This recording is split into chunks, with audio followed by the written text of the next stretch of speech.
Les voies de Dieu sont parfaites. Sa parole, dont la parole de l'Éternel est pure. Il est un bouclier pour tous. Et ceux qui se confient en lui peuvent dormir dans la paix. Reçois la paix de Dieu au nom de Jésus-Christ. Amen. Assois-toi dans cette déclaration. La parole de l'Éternel est pure et puissante. C'est ce que ça veut dire d'une manière résumée. La parole de Dieu est pure, elle est vraie, elle est puissante, elle ne faillit point. La parole de Dieu ne ment jamais. La parole de Dieu ne se trompe jamais. Et qu'est-ce que la parole de Dieu dit? Et tout le monde aime ce verset ici, ce temps-ci. Et Dieu dit que la parole, que la lumière soit. Et la lumière, que la lumière soit dans ta vie au nom de Jésus. Alors si tu crois que la parole de Dieu est pure, parfaite, puissante, tu vas prier ce matin avant même de l'entendre à nouveau. Parce que tu crois déjà qu'elle est parfaite, elle est pure, elle est sûre, elle est dure, elle gagne toujours, elle délivre toujours, elle sauve toujours, elle guérit toujours. Tu vas prier ce matin en déclarant à l'univers que quel que soit ce qui est à l'origine de la situation que tu vis maintenant et qui est désagréable, comme tu sais que ce n'est pas une situation voulue comme cela par Dieu, parce qu'il dit qu'il veut que tu sois prospère et en bonne santé. Tu vas donc élever ta voix et tu vas parler à l'univers entier. Tu vas dire, univers, écoute-moi, quel que soit ce que je subis maintenant, ce que je vis maintenant, qui n'est pas agréable ni à moi ni à Dieu, j'ordonne que ça prenne fin au nom de Jésus-Christ. Élève-toi, élève ta voix et prie. Dis à l'univers entier, dis au ciel, à la terre, dis aux océans, dis aux rivières, dis aux pluies, dis à la pluie, dis au soleil, dis à tout ce qui existe, que quel que soit ce que tu vis maintenant et qui n'est pas agréable, cela ne plaît pas à Dieu, parce que réellement ça ne te plaît pas. Et que cela prenne fin maintenant, non pas demain, maintenant. Dieu est un Dieu de maintenant et non pas un Dieu de demain. La foi est la foi de maintenant et non pas la foi de demain.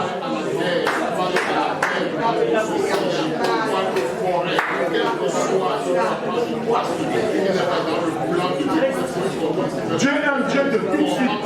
Dieu n'est pas un Dieu de ça se fera demain.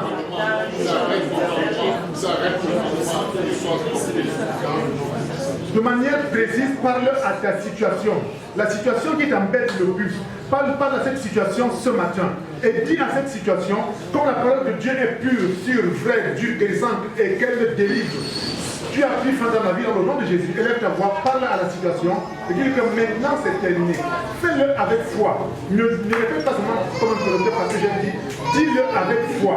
À que cette situation prenne fin maintenant et non pas demain. Élève ta voix et parle à cette situation désagréable.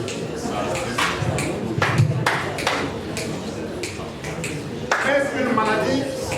Est-ce un échec? Est-ce un manque de paix? Est-ce des enfants qui te créent des soucis? Est-ce ton avenir qui est un souci? Parle à cette situation et dis-lui que c'est terminé aujourd'hui. C'est ça, fin aujourd'hui. Parce que le nom de Jésus accompagne ce que tu dis. Je n'ai pas de volume là. Je n'ai pas de volume. Je n'ai pas de volume.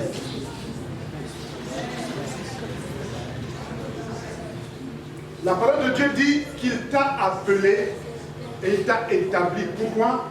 Pour que tu arraches ce que tu aimes, qui est mauvais et que tu plantes ce qui est bien. Élève donc ta voix, et parle à ce qui a été planté dans ta vie et qui n'a pas été planté par Dieu. Dis telle chose n'est pas plantée par Dieu. Oh, je t'arrache de ma vie, je t'arrache de mes affaires, je t'arrache de ma famille et je te jette dans l'enfer brûlant. Parle à cette situation. Après ça, plante ce que tu veux parce que ce matin, l'Esprit de Dieu t'accompagne dans tes prières, t'accompagne dans tes déclarations. Arrache ces choses, je t'ai établi pour que tu arraches, pour que tu abattes, pour que tu détruises ce que je ne connais pas, ce que je n'ai pas voulu, ce que je n'ai pas planté, ce que je n'ai pas mis, ce que je n'ai pas envoyé. Arrache chacune de ces choses et jette-les dans cet enfer brûlant, dans ce qui ne prend jamais fin. Et maintenant commence à planter. Demande la semence au Seigneur. Il dit, vous fournez la semence au planteur. Il fournit la semence à celui qui doit semer. Demande la semence à Dieu et commence à semer des choses nouvelles dans ta vie, dans le nom puissant de Jésus.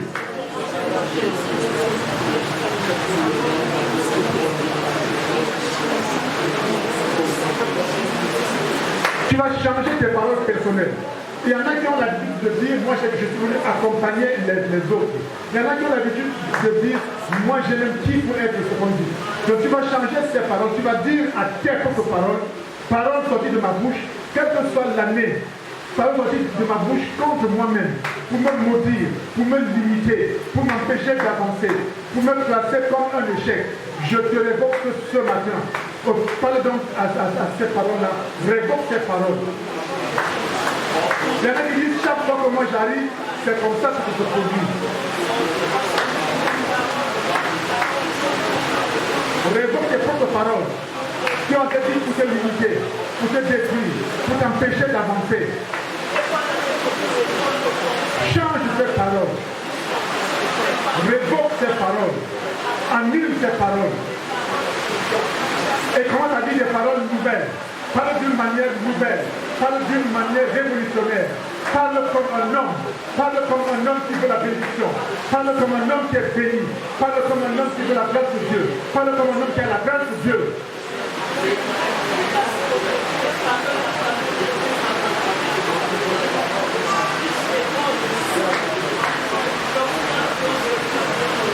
Amen. Tu vas révoquer les mauvais choix de ta vie. Il y a des choix que tu as fait étant enfant, puis ta carrière ou pour n'importe quoi d'autre. Tu vas révoquer ces choix et dire au choix, je t'avais fait parce que je manquais de connaissance. Maintenant que j'ai la connaissance, je révoque. Il y en a qui ont choisi d'être adultères.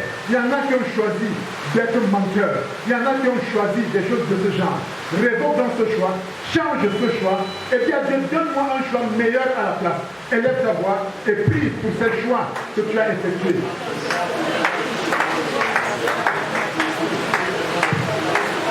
Change ces choix et prends des choix meilleurs. Il y en a qui ont choisi d'être méchants, d'être ingrats, d'être rancuniers, d'être des vengeurs qui sont en train de vouloir se venger. C'est des choses qui doivent changer ce matin dans le nom de Jésus.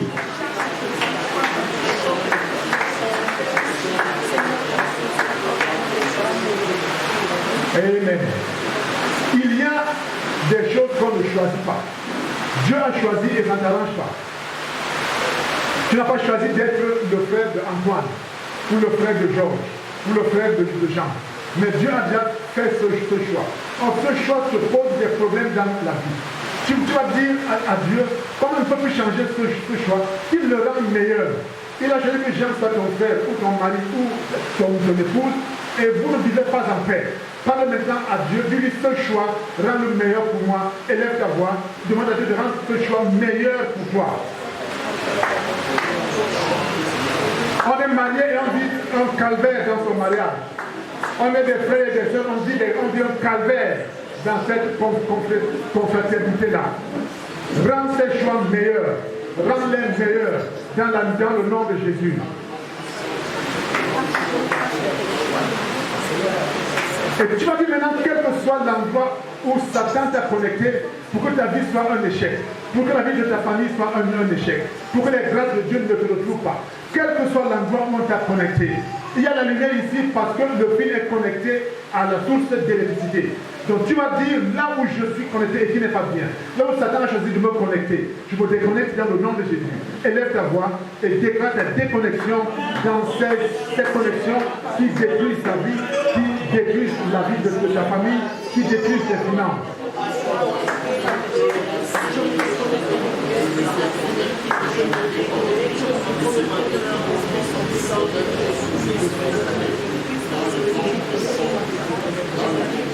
Amen.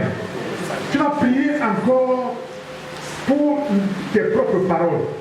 Il y a des choses que nous avons faites dans notre jeunesse, pour ceux qui sont déjà arrière-grands-pères comme moi, et ceux qui venaient de faire ces choix-là. Vous savez, lorsque on est en bon terme avec quelqu'un, on est capable de lui dire n'importe quoi, de lui promettre n'importe quoi. Premièrement, que tu ne seras plus jamais avec quelqu'un d'autre. Tu dis, oh, gars, tu sais, qui d'autre? Et tant que tu n'as pas révoqué cela, tu lui appartiens. Il y a des gens qui vous ont dit comme si c'était une blague, même quand tu auras une dame. Toi et moi là.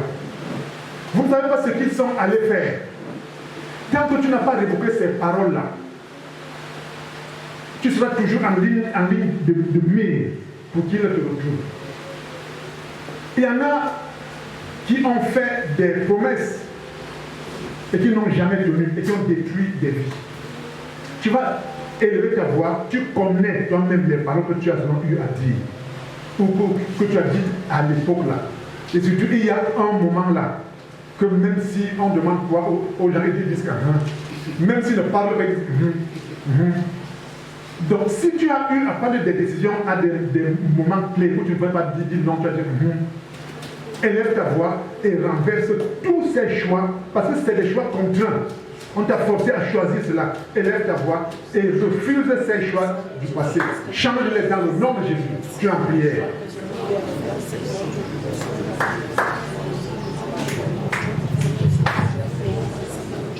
Fais-le avec autorité. Jésus parlait comme ayant autorité.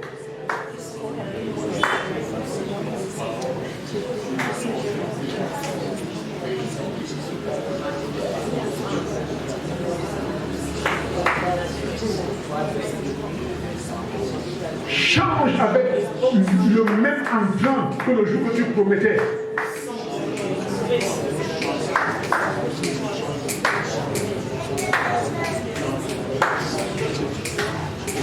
Amen. Tu as maudit toi-même ta famille. Parce qu'il faut qu'on soit un peu plus précis. Tu as maudit toi-même ta famille.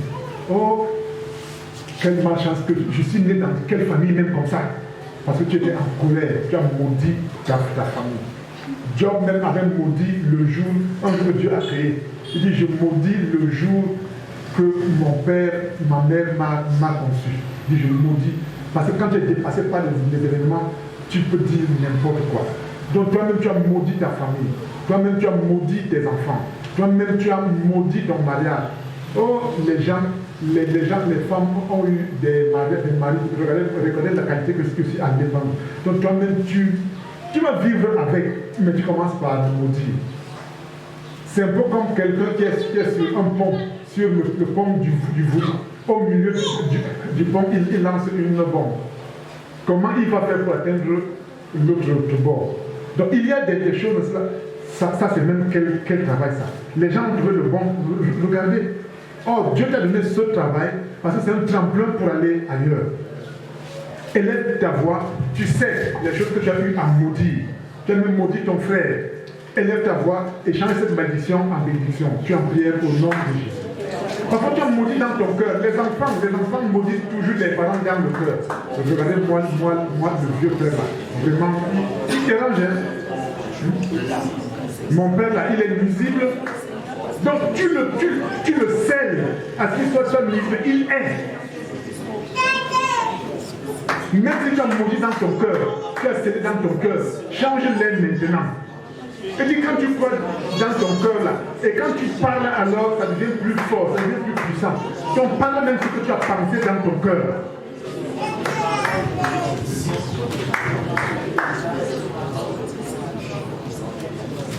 Et il y en a parce que le mariage ne va pas, ou bien les fiançailles ont foiré. Je dis moi, encore une fois, je ne suis pas là. Il y en a qui sont ici là, je ne suis plus prêt à aller. Après, tu te plains que tu commences à avoir 70 ans. J'ai vu une femme, c'était où là, et j'étais avec le pasteur. Elle disait que depuis que je suis né, mon régime avant. C'est-à-dire que depuis que je suis né, quelqu'un n'a pas décidé que je lui appartienne. Et une maman, elle doit déjà avoir dans les 50 ans. Elle dit, depuis que je suis né, aucun homme n'a pris la décision que je dois lui appartenir. Elle dit, je te dis, et ma vie c'est comme ça. Alors vous voulez qu'elle appartienne donc à qui même? À personne. Parce que sa vie c'est comme ça. Élève donc ta voix encore à nouveau. Détruis, change ces choses-là.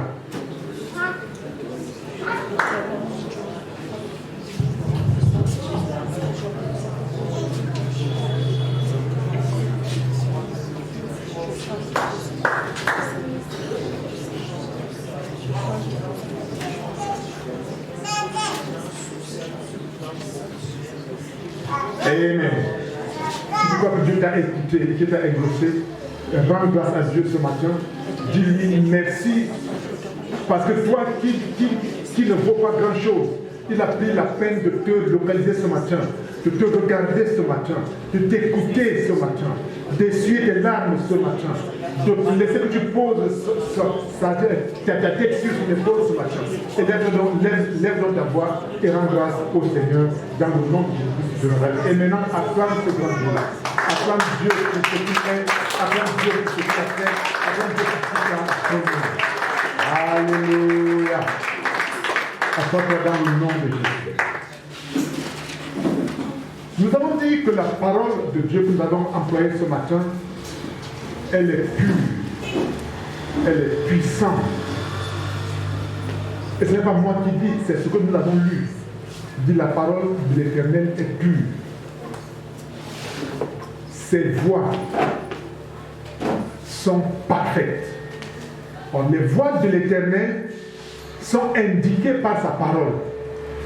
C'est parce que la parole est pure que ses voies sont parfaites.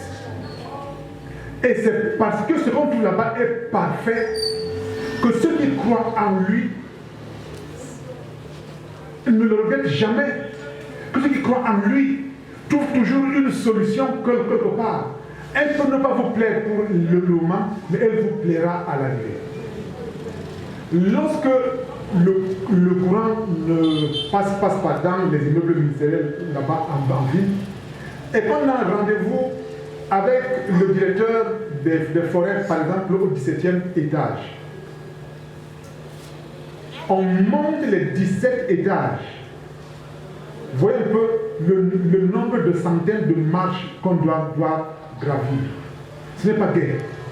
Mais lorsqu'on redescend avec une réponse satisfaisante, on oublie toute la peine qu'on a eue. C'est la même chose avec la parole de Dieu. À certains moments, tu peux te poser la question, est-ce que Dieu est avec moi dans ce que je fais? Je vais te dire encore une fois que dans tout ce que tu fais dans la foi et dans la marche, dans l'obéissance à ce que Dieu te dit, tout ce qui sera au bout sera parfait. Parce que ces voies sont parfaites. On n'a pas dit qu'elles sont approximatives. On n'a pas dit qu'elles sont laissées au choix de quelqu'un. Elles sont parfaites. Telle voie paraît bonne à l'homme, mais au bout de cette voie, c'est la mort. Et telle autre voie paraît mauvaise, c'est ce que cela veut dire à l'homme. Mais s'il est convaincu que c'est le chemin par lequel Dieu lui a demandé de passer, au bout du chemin, il y a quoi? La vie. Il y a la vie. Amen. La foi ne dépend pas, et vous le savez, je vais encore le redire, la foi ne dépend pas de ce que nous voyons. La foi dépend de ce que nous croyons et de ce que nous voyons en l'esprit. La foi n'a rien à voir avec les circonstances du moment. La foi n'a rien à voir avec ses propres plans. La foi a tout à voir avec les plans de Dieu dans ta vie. Et seul l'Esprit de Dieu, qui te rend témoignage que tu es enfant de Dieu, peut également t'indiquer les voies de Dieu dans la vie. Lorsqu'un planteur va en brousse, et qu'il va défricher son futur champ, ce n'est pas guet. S'il tombe sur les guêpes, il ne va pas s'arrêter parce qu'il y a les guêpes. S'il tombe sur des ronces, il ne va pas s'arrêter parce qu'il y a des ronces. S'il tombe sur les herbes piquantes et qu'il les mange, il ne va pas s'arrêter. S'il tombe sur des troncs d'arbres qui sont tombés 10 dans un petit champ ou même 20, il ne va pas arrêter pour cela. Quel que soit ce qu'il va rencontrer, et c'est pour ça que Dieu dit qu'il t'a établi dans son jardin pour que tu le gardes, pour que tu le cultives et que tu le protèges. Et ton jardin à toi, c'est la vie que Dieu t'a donnée. Dis encore avec moi, mon jardin à moi, c'est ma vie que Dieu m'a donnée. Qu'est-ce que cela signifie? Cela signifie que Jésus doit être le centre de ton propre monde à toi. Parce que chacun d'entre nous a un monde. Chacun a son petit univers. Jésus-Christ doit être le centre de cet univers-là. Tu as des projets de ta vie. Tu as des projets pour tes enfants. Tu as des projets pour ton futur. Jésus doit être le centre de ce monde que tu t'as créé. Ce matin encore, tu vas élever toi-même ta propre voix, même étant assis, et tu vas dire à Jésus, je veux que tu sois le centre de telle chose que j'ai en projet. Le premier projet, c'est que lorsque Dieu va te rappeler, que tu ailles avec assurance vers le trône de grâce. Et le deuxième projet, qui a des multitudes de projets, c'est que pendant que tu es sur terre, que tu ailles avec assurance vers le trône de grâce pour dire au Père, voici les projets que j'ai. Je voudrais que tu les agrées. Mais si tu ne les agrées pas, donne-moi les meilleurs, mais que Jésus soit au centre de ces projets. Élève ta voix dans toi-même et parle à Dieu, parle à Jésus-Christ, parle au Saint-Esprit.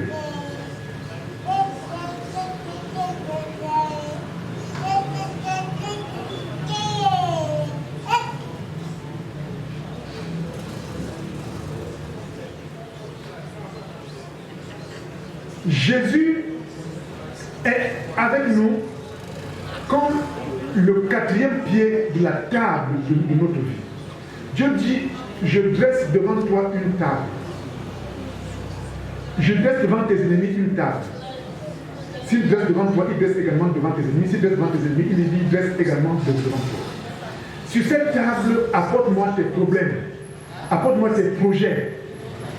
Et moi, je vais t'apporter mes plans. Et je vais t'apporter mes projets. Et ensemble, nous verrons comment coordonner ces choses-là. Alors, si tu es là, ton projet est là, et qu'il n'y a pas Jésus, que ta table soit à 3 pieds ou à 4 pieds. Si ta table est à 3 pieds et qu'il n'y a pas Jésus, 2 pieds ne pourront pas tenir. Elle va tomber. Si ta table est à 4 pieds, il suffit d'une erreur, que tu penches sur le côté qui n'a pas de pied. Tout ce que tu as fait va s'écrouler. Amen. Pourquoi je prends l'exemple des tables? Il y a un moment dans la vie où on croit que tout va bien. Il y a un moment de la vie où on croit qu'on n'a plus besoin de prier parce que ce qu'on a demandé à Dieu, on l'a déjà reçu. Cela veut dire qu'on enlève Jésus, on enlève un pied de la table, et on se sent soi-même capable. Or, qu'est-ce que la Bible nous enseigne, que l'apôtre Paul dit, et nous également nous croyons cela, qu'il peut tout faire par celui qui le fortifie, par celui qui lui donne la force et la puissance de le faire. Mais lorsque tu as déjà pu faire cela, et que tu enlèves donc Jésus, et que tu enlèves ta vie de prière, et que tu enlèves ta vie de piété, et que tu enlèves ta vie de miséricorde, alors, qu'est-ce qui va se passer? Quelqu'un d'autre va te donner un faux pied. Et ce quelqu'un d'autre, c'est qui? C'est Satan. Pendant des années, tu vas avoir l'impression que tout va bien. Satan va épuiser ta jeunesse, le temps pendant lequel tu pouvais travailler. Et c'est quand tu ne peux plus rien faire, Satan va épuiser ta beauté. Tu vas dire pendant un temps que je jouisse de ma beauté. Et les parents vont te dire, nous devons manger avec la beauté de notre fille. Mais lorsque cette beauté est finie, parce que cette beauté avec laquelle tu veux tout faire, c'est le faux pied que Satan est venu placer à la place de Jésus. Alors tu as l'impression que tout va bien. Tu es bien logé, tu es bien véhiculé et tu ne manques de rien.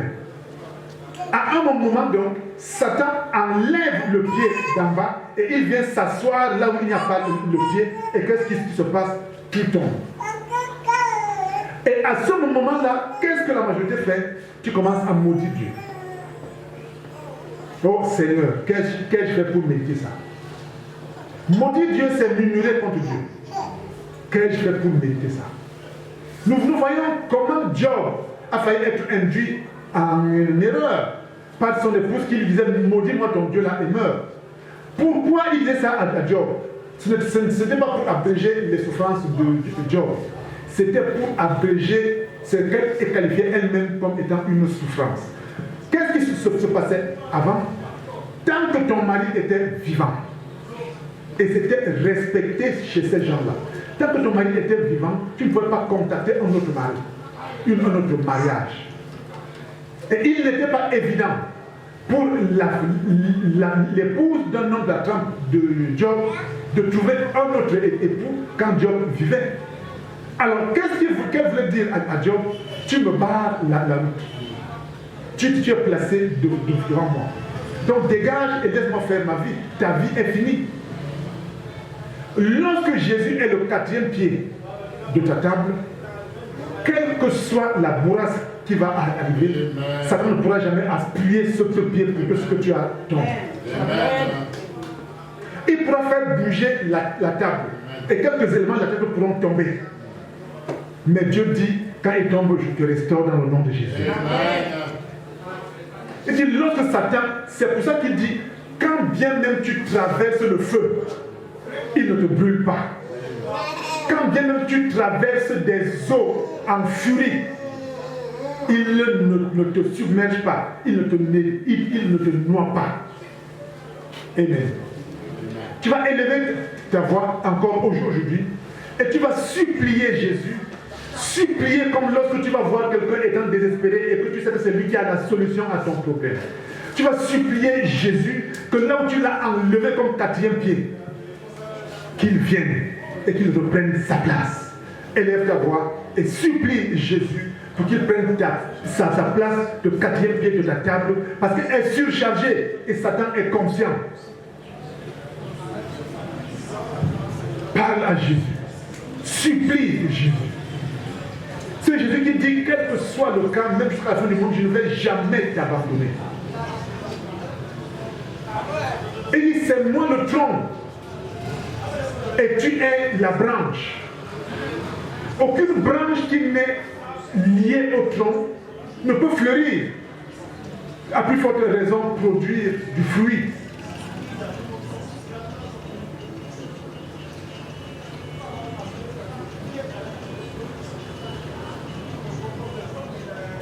Amen. Vous savez,